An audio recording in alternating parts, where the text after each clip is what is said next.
शुक्रवार व्रत कथा। शुक्रवार व्रत कथा हिंदी। एक बूढ़ी औरत थी और उसका एक ही बेटा था।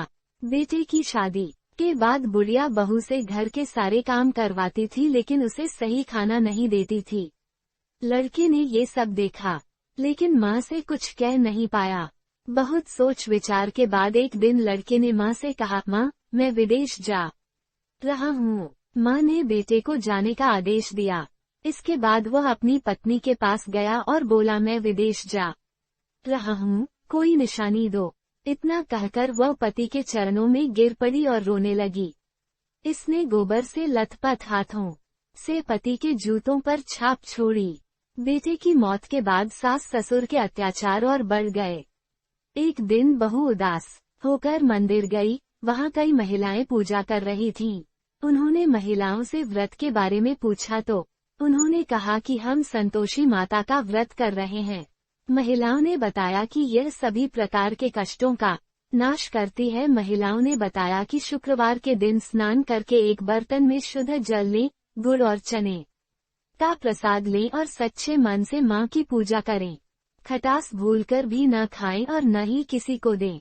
एक बार भोजन करने के बाद व्रत की रस्में सुनकर अब वह हर शुक्रवार को संयम से व्रत रखने लगी। कुछ दिनों बाद माँ की कृपा से पति का पत्र आया। कुछ दिनों बाद धन भी आ गया। उसने प्रसन्न मन से फिर से उपवास किया और मंदिर में जाकर अन्य महिलाओं से कहा, माता संतोषी की कृपा से हमें पति का पत्र और पैसा मिला है। अन्य सभी महिलाओं ने भी श्रद्धा के साथ उपवास करना शुरू कर दिया। बहू बोली, हे माँ, जब मेरे पति घर आएंगे तो मैं आपके व्रत का उद्यापन करूंगी। अब एक रात संतोषी माँ ने अपने पति को एक सपना दिया और कहा कि तुम अपने घर क्यों नहीं जाती। तो वह कहने लगा, सेठ का सारा सामान अभी बिकता नहीं है, रुपया अभी नहीं आया है। उसने सेठ को सपने के बारे में सब कुछ बताया और घर जाने की अनुमति मांगी, लेकिन सेठ ने मना कर दिया। माता की कृपा से अनेक व्यापारी आए, सोना चांदी तथा अन्य वस्तुएं खरीद कर ले गए। कर्जदारों ने भी पैसे लौटा दिए। अब साहूकार ने उन्हें घर जाने की इजाजत दे दी है।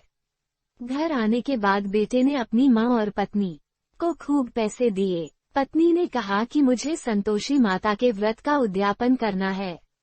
उसने सभी को आमंत्रित किया और उद्यान की सारी तैयारी की। एक पड़ोसी महिला उसे खुश देखकर ईर्ष्या करने लगी।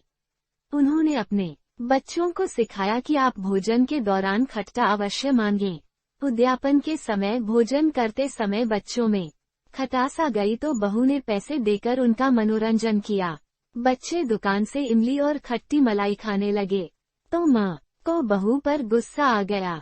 राजा के दूत उसके पति को ले जाने लगे तो किसी ने बताया कि बच्चों ने उद्यान में पैसे की इमली खाई है। तो बहू ने फिर व्रत रखने का संकल्प लिया। संकल्प के बाद जब वह मंदिर से बाहर आई तो उनके पति को रास्ते में आते देखा गया। पति ने कहा, राजा ने जो पैसा कमाया है उसका टैक्स मांगा था। अगले शुक्रवार को उन्होंने फिर से विधिवत उपवास किया। इससे संतोषी माँ प्रसन्न हुई। 9 महीने के बाद उन्हें चंद्रमा जैसा सुंदर पुत्र हुआ।